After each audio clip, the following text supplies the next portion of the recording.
शहीद भएकाहरूको एकीकृत अभिलेख तयार गर्न प्रधानमन्त्री देउबाको निर्देशन। शहीदका परिवारलाई सहयोग गर्न सरकार प्रतिबद्ध रहेको भनाई।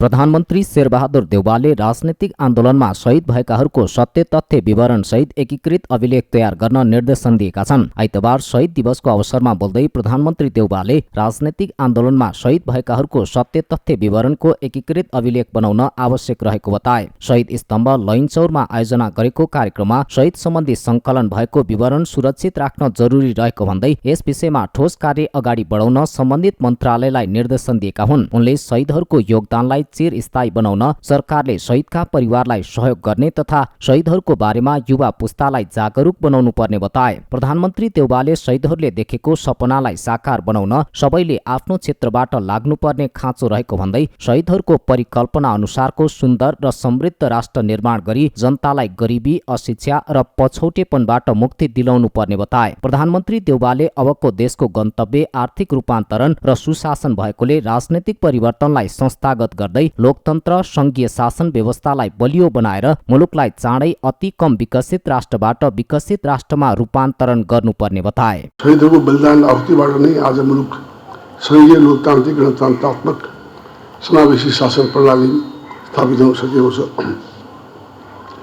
जनतामा राजनैतिक सामाजिक चेतना र जागरण फैलाउनु तथा नागरिकहरूलाई आफ्नो हक अधिकारप्रति सचेत बनाई मुलुकको शोषण, अन्य अत्याचार र स्वेच्छाचारी शासनलाई उन्मूलन गर्ने शहीदहरूले गरेको उच्च योगदानप्रति हामी सबै नेपालीहरू नतमस्तक छौँ।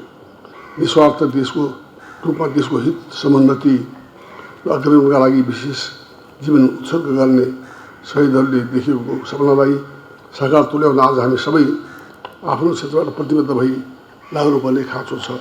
कार्यक्रममा काठमाडौँ महानगरपालिकाका मेयर विद्यासुन्दर साक्यले शहीदहरूको योगदानलाई सम्मान गरी देश र जनताका लागि अठोटका साथ अगाडि बढ्नुपर्ने बताए। उनले शहीदका सपनालाई साकार गर्न उनीहरूका सपनाको पहिचान गरी अगाडि बढ्न आवश्यक रहेको बताए। देश र जनताको लागि आहुति दिने सम्पूर्ण शहीदहरूलाई हार्दिक श्रद्धासुमन गर्न चाहन्छु, उहाँहरूलाई सम्झन चाहन्छु र उहाँहरूले देश र जनताप्रति देखाएको समर्पण, उहाँले आफ्नो परिवार नहेरिकन देश र जनताको लागि, लोकतान्त्रिक कर्मको लागि जुन योगदान गर्नुभयो त्यो हामी कसैले पनि कहिले पनि बिर्सन सक्दैनौँ। उहाँहरू हाम्रो माझमा हुनुहुन्न, तैपनि उहाँले गरेका योगदान सम्पूर्ण नेपालीहरूले सदियौँसम्म सम्झिरहनेछन्।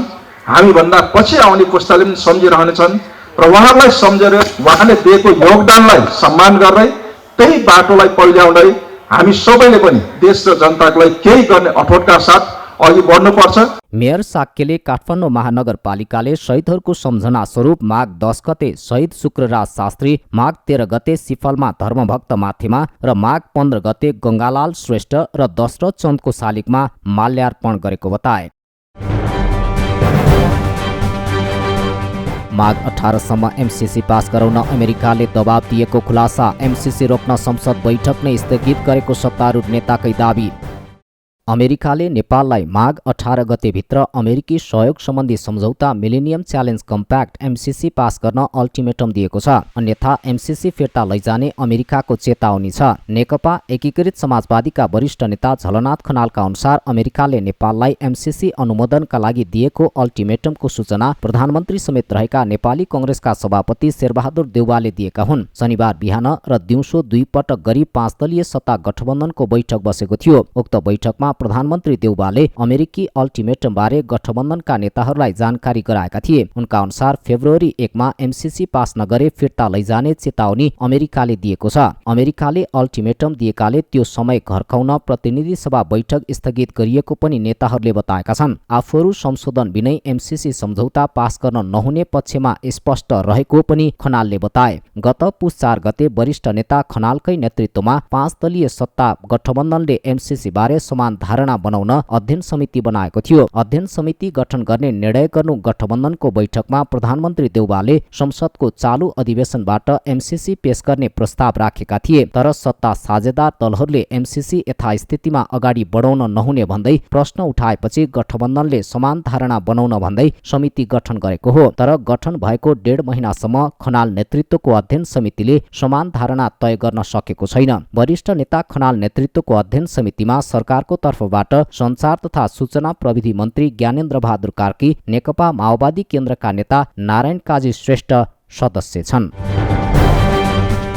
सत्तारूढ प्रमुख घटक नेपाली कांग्रेसका नेता दीपक खड्काले सत्तारूढ गठबन्धन आगामी निर्वाचनसम्म कायमै रहने बताएका छन्। आइतबार काठमाडौँमा आयोजित एक साक्षात्कार कार्यक्रममा बोल्दै नेता खड्काले नेपाली कांग्रेसले गठबन्धनमा रहेका दलहरूलाई निर्वाचनमा सँगै लिएर जाने सोच बनाएको बताए। उनले संविधान र ऐनका बीचमा धेरै कुराहरू मिलाउनु पर्ने भए पनि निर्वाचनको मुखमा धेरै चलाउन नहुने धारणा व्यक्त गरे। नेता खड्काले प्रमुख प्रतिपक्ष दल नेकपा एमाले संसदलाई सुचारू गरेर मुलुकलाई निकास दिनुपर्ने पनि बताए। मलाई जहाँसम्म लाग्छ अहिलेसम्मको जति छलफलहरू छ नेपाली कांग्रेसले गठबन्धनमा रहेका दलहरूलाई सँगै नै निर्वाचनमा लिएर जाने सोच बनाएको छ। म यति कुरा यहाँहरूलाई भन्न सक्छु, प्रश्न पार्न सक्छु। सहमति भइसकेपछि यो संशोधनको धेरै कुराहरू हुन्न, छलफलकै कुराहरू हुन्छ। अहिले निर्वाचनको मुखमा आएर हामीहरूले धेरै कुराहरू चल्न थाल्यौँ भने त्यस पर्ने जटिलताहरू धेरै छन्। त्यसो भएको कारणले धेरै कुराहरू मिलाउनु पर्ने छ। संविधान र ऐनहरू बीचमा अन्य कुराहरू पनि छन्। धेरै बाँकी रहेका मुद्दाहरू हामीहरूले संसदबाटै समाधान गर्नु छ। विधेयकहरू छन्, तिनलाई पार लाग्नु छ। जनताका धेरै तत्कालीन अवस्था मुद्दाहरू छन्। लोकतान्त्रिक समाजवादी पार्टीका नेता लक्ष्मणलाल कर्णले सत्तारूढ गठबन्धन स्थानीय तहको निर्वाचनको पक्षमा हुनु सकारात्मक भएको बताए। स्थानीय तहको निर्वाचन जेठ 5 गते भन्दा पछाडि लानु नहुने उनको भनाइ छ। जेठ 5 गते पछाडि जनप्रतिनिधिको समय अवधि सकिने र कर्मचारीले पनि स्थानीय तह चलाउन नमिल्ने भएकाले त्यस अगावै निर्वाचन हुनुपर्ने उनको भनाइ छ। ऐनमा लेखिया थियो 2 महिना अगाडि नै चुनाव गर्नुपर्छ। त्यसकारणले निर्वाचन आयोगले चैतमा नै गर्ने भनेको थियो। यो सरकारले सकेन। चैतबाट वैशाख गयो, अब वैशाखबाट जेठमा आयो। जे होस्, स्थानीय तहको इलेक्सन हुन्छ भने यसलाई जेठको लामो लाग्नु हुँदैन। यदि लामो लाग्ने हो भने के हुन्छ त जेठ 5 गते पछि कहाँबाट समय लाउने त? जुन प्रथम तहको चुनाव भयो त्यसको अन्तिम नतिजा त जेठ 5 गते आइसकेको छ। 5 वर्ष पुरा हुन्छ। त्योभन्दा अगाडि गर्नुपर्नेमा अब धेरै ढिलो गरिकन यो 20 होला, 25 होला, 30 होला भनिकन गर्ने हो भने फेरि रिक्त हुन्छ।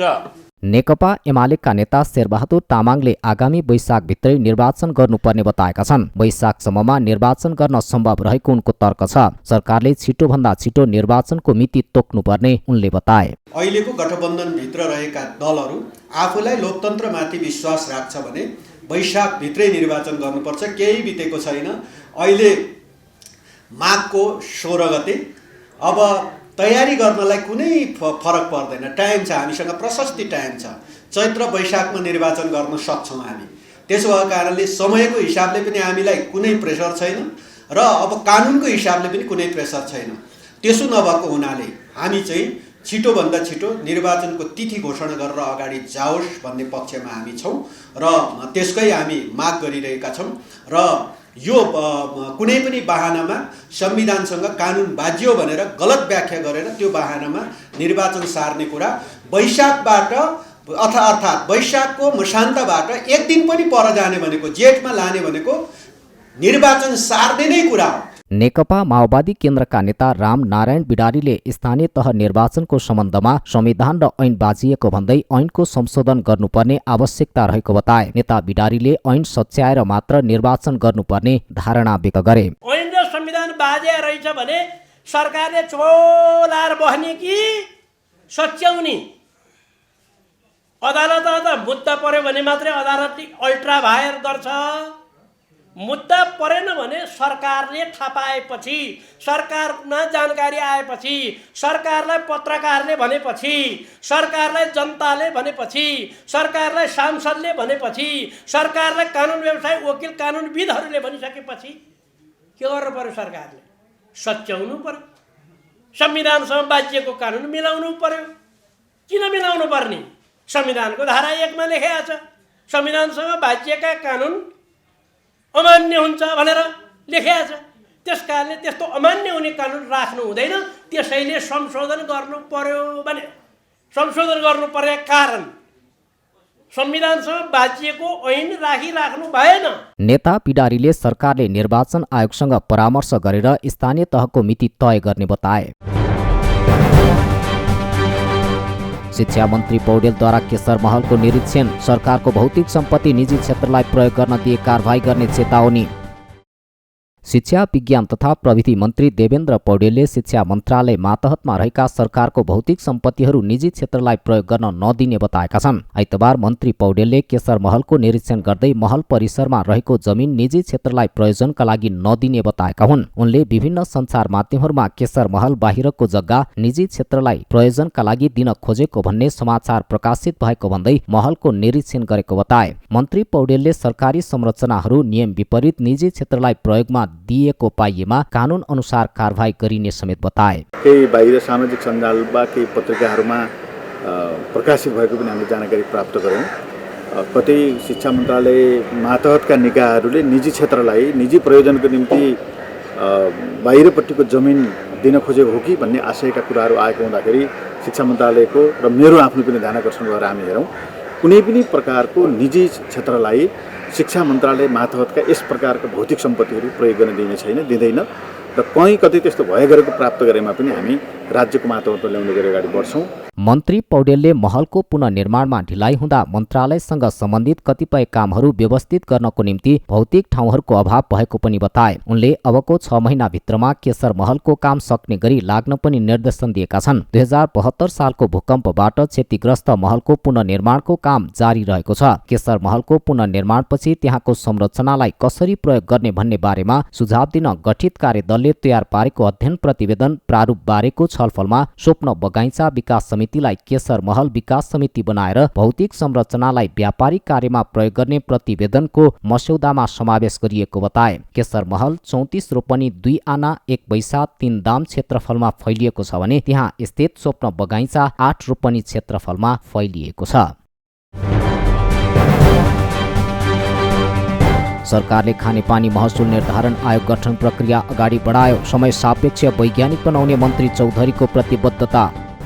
सरकारले खानेपानी महसुल निर्धारण आयोग गठन प्रक्रिया अगाडि बढाएको छ। आइतबार खानेपानी मन्त्री उमाकान्त चौधरीले पत्रकार सम्मेलन गरी मन्त्रालयले खानेपानी महसुल निर्धारण आयोग गठन प्रक्रिया अगाडि बढाएको जानकारी दिएका हुन्। आयोग गठनपछि समय सापेक्ष वैज्ञानिक एवं व्यवहारिक महसुल दर निर्धारण हुने अपेक्षा आफूले राखेको मन्त्री चौधरीले बताए। त्यस्तै राज्यको ठूलो लगानी भइसकेका र अलपत्र परेका आयोजनालाई पूर्णता दिन नीतिगत सुधारका लागि प्रक्रिया अगाडि बढाइएको पनि उनले जानकारी दिए। आगामी दिनमा मन्त्रालयले खानेपानीका स्रोतहरूका संरक्षण र मूल फुटाउ अभियान सञ्चालन गर्नको लागि एकीकृत जलस्रोत संरक्षण व्यवस्थापन गर्न विशेष कार्यक्रम ल्याउने उनले बताए। मन्त्री चौधरीले दिगो विकासको लक्ष्य 2030 हासिल गर्न गुणस्तरीय खानेपानी वितरणका लागि पानीको परीक्षणलाई व्यापकता दिने र प्रशोधनयुक्त ढल प्रणालीका लागि यसै वर्षबाट विशेष कार्यक्रम सञ्चालनमा ल्याइने उल्लेख गरे। उनले सरकारले घोषणा गर्दै आएको खुला दिशामुक्त क्षेत्रको दिगोपनका लागि प्रदेश सरकार, स्थानीय तह र सरकारवाला निकायसँगको सहकार्य गरी विशेष कार्यक्रम ल्याउने पनि बताए।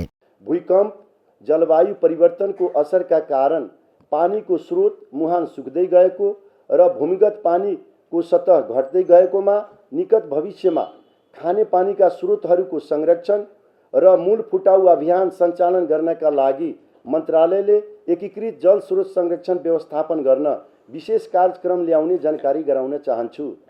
दिगो विकासको लक्ष्य 2030 हासिल गर्न गुणस्तरीय खानेपानी वितरणका लागि पानीको परीक्षणका लागि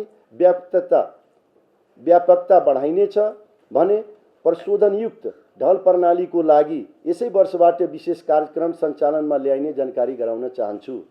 सरसफाई अन्तर्गत सरकारले घोषणा गर्दै आएको खुल्ला दिशा मुक्त क्षेत्रको दिगोपनका लागि प्रदेश सरकार, स्थानीय तह र सरकारवाला निकायसँग सहकार्य गरी विशेष कार्यक्रम ल्याइनेछ।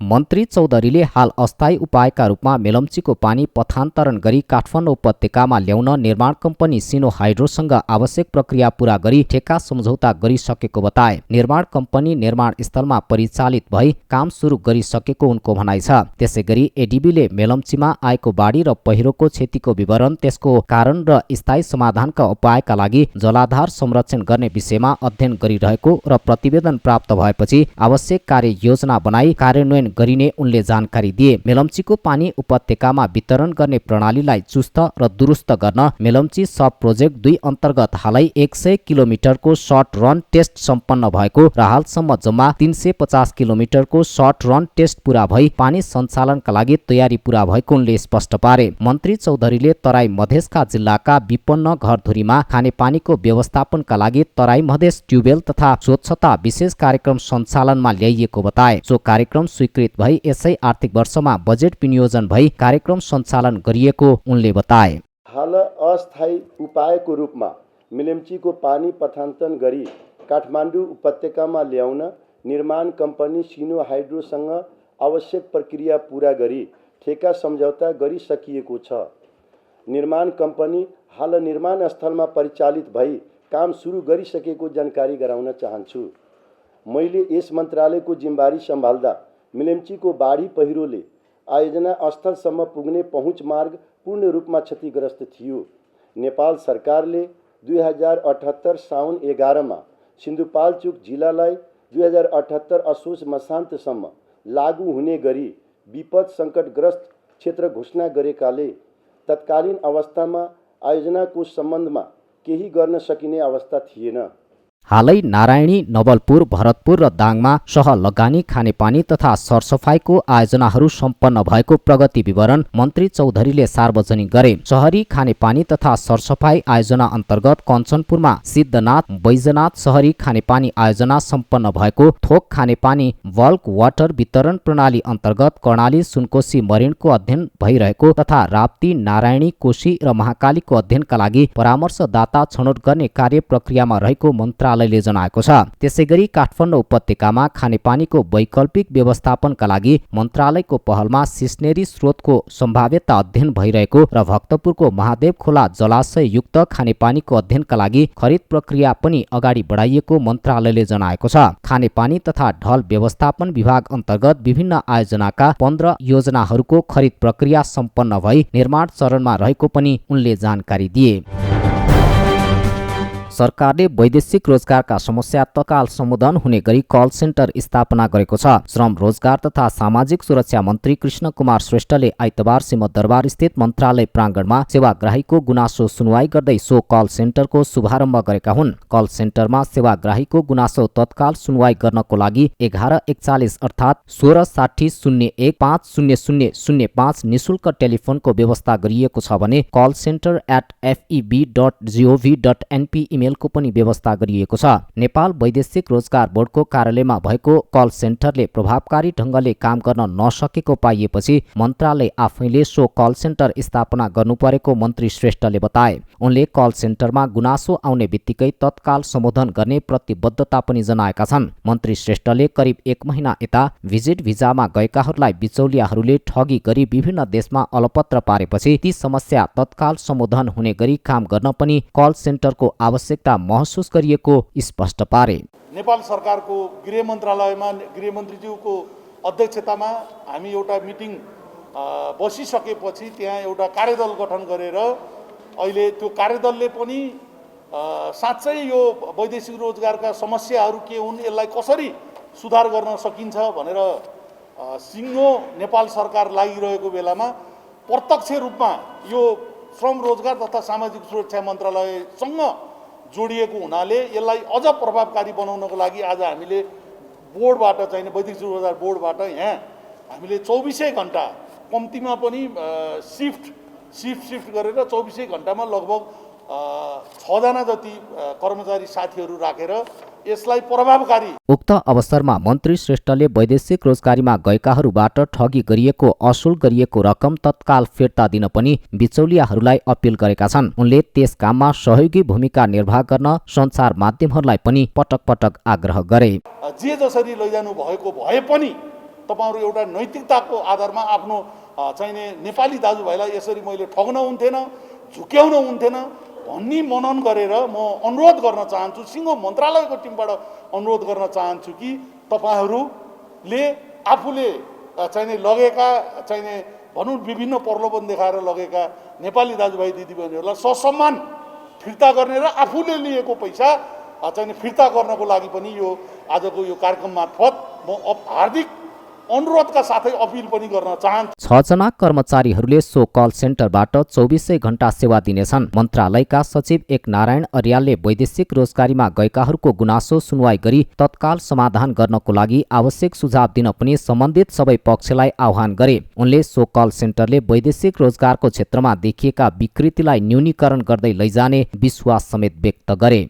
र वैदेशिक रोजगारलाई अलि व्यवस्थित गर्नको लागि पीडित पक्षहरू विशेष गरी जो पीडित छ वैदेशिक रोजगारीको सिलसिलामा पीडितहरू हुनुहुन्छ उहाँहरूको कुराहरू स्वदेशमा मात्रै होइन विदेशमा गएर विभिन्न फिर्मर्का परेकाहरूको गुनासोहरूलाई सुन्ने सङ्कलन गर्ने र त्यो गुनासोलाई नेपाल प्रहरी हाम्रो प्रहरी अनुसन्धान त्यसपछि आएर चाहिँ विभिन्न अध्यागमन र श्रम मन्त्रालय अथवा हाम्रो एम्बेसीहरू जहाँ विदेशहरूमा चाहिँ हाम्रो एम्बेसी नियोगहरू छ त्यो नियोगहरू समक्ष चाहिँ पुर्याउने र ती समस्याहरूलाई समाधान गर्ने। सो कल सेन्टरमा वैदेशिक रोजगारमा गएकाहरूको गुनासो वा पीडा तत्काल सम्बोधन गर्न प्रहरीको टिम पनि परिचालन गर्ने व्यवस्था गरिएको छ।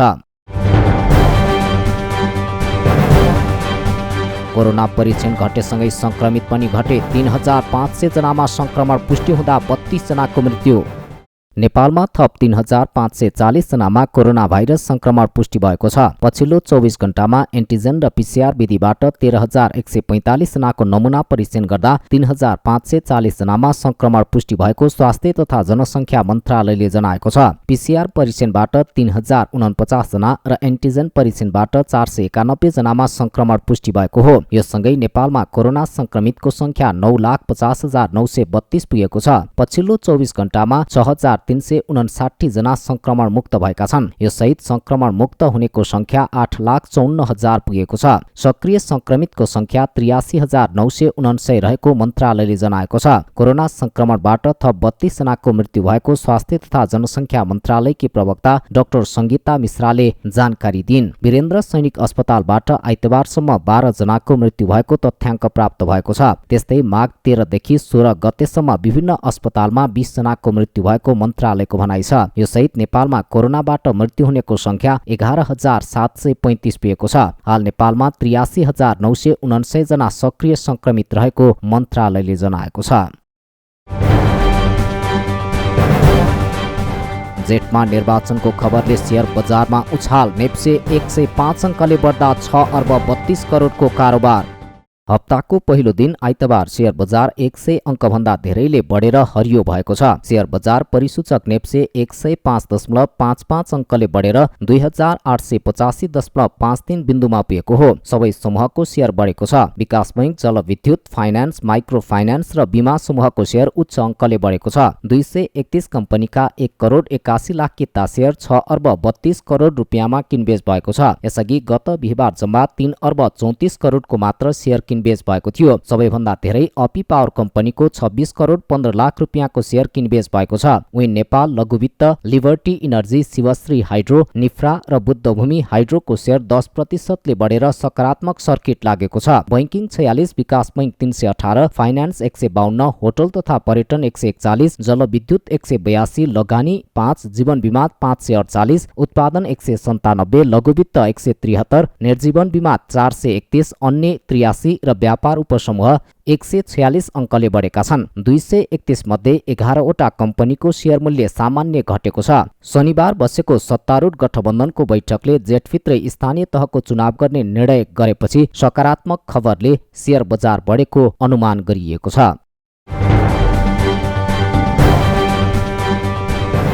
र वैकल्पिक व्यवस्था गरी खेलकुदलाई चलायमान बनाउन ओलम्पिक सङ्घको आग्रह। सदस्य सचिव रिक्त हुँदा खेलकुद क्षेत्र अस्तव्यस्त बनेको दाबी।